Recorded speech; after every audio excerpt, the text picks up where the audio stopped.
I'm frustrated that 140 days have passed since my wife has been able to speak to me, to our family, and to her friends. I'm frustrated that my wife is not going to get justice. Almost 5 months have now passed since WNBA superstar Brittney Griner was detained at an airport in Russia for having cannabis vape cartridges in her luggage. Griner says it was a total accident, but with little hope of avoiding conviction, she pled guilty on Thursday in a Russian court to trumped-up charges of drug smuggling. She now faces up to 10 years in prison. Earlier in the week, she sent a handwritten letter to President Biden, and she made an impassioned plea for help bringing her home. The question now is whether some sort of prisoner swap remains her only hope. Griner joins 2 other Americans, ex-Marine Paul Whelan and former diplomat Mark Fogel, who are being held in Russia. Russian state news said back in May that talks were underway between the United States and Russia to make an exchange. For this man, Viktor Bout. Bout was sentenced to 25 years in federal prison back in 2012 after he was convicted of selling arms to Colombian rebels, which prosecutors said were intended to kill Americans. The Russian government has been demanding his release ever since, saying that he was unfairly targeted.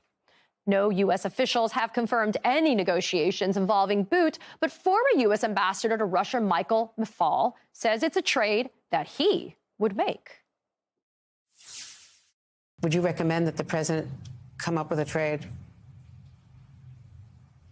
Yes. I mean, these are hard calls. I don't know all the details, but compared to what? 10 more years of Viktor Bout in jail versus those 3 Americans staying in jail for a decade, I would take that trade.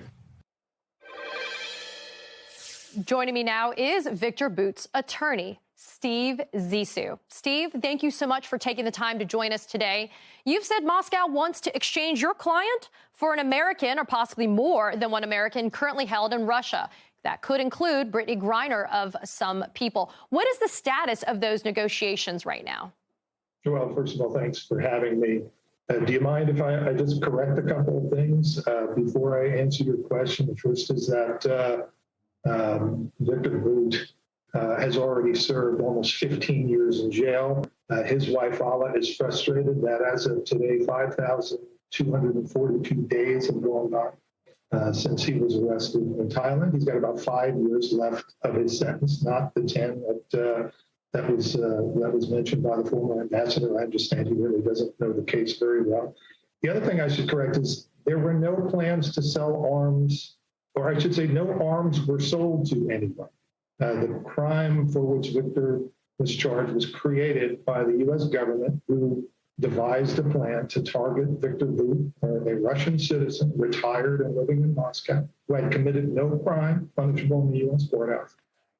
They created a crime solely for the purposes of being able to charge him in a U.S. courtroom.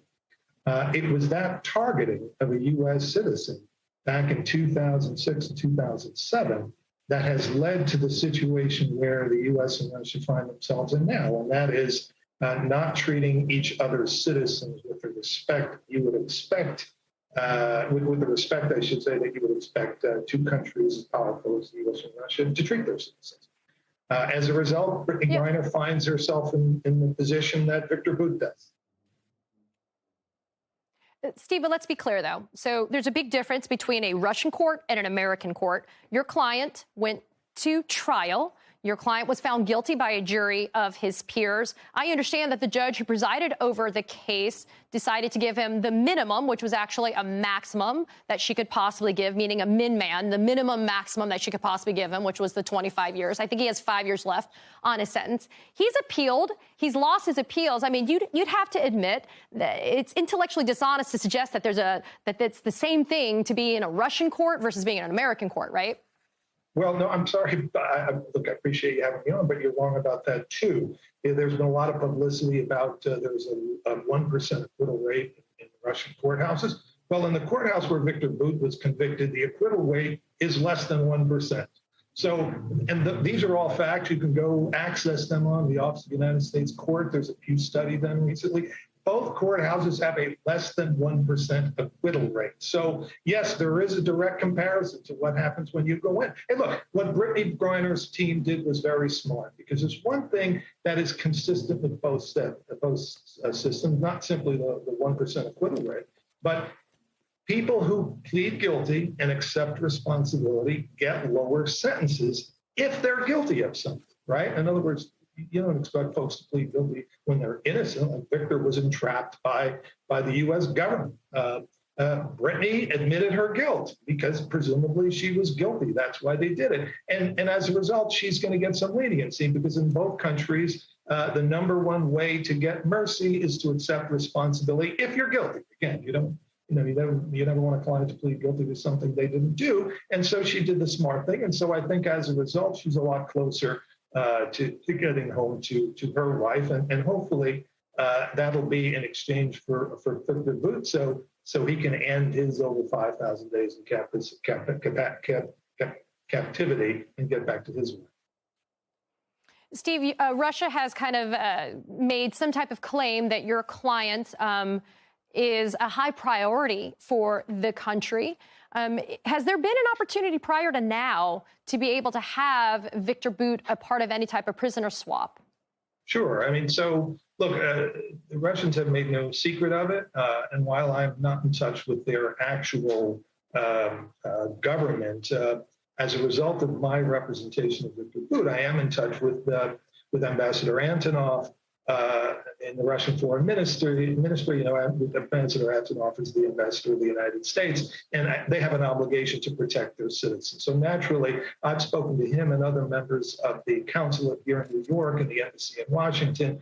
I've been to visit them, and they've made it unequivocally clear to me, and it's my understanding that no one is going home from Russia unless Victor Bout is finally and properly sent home.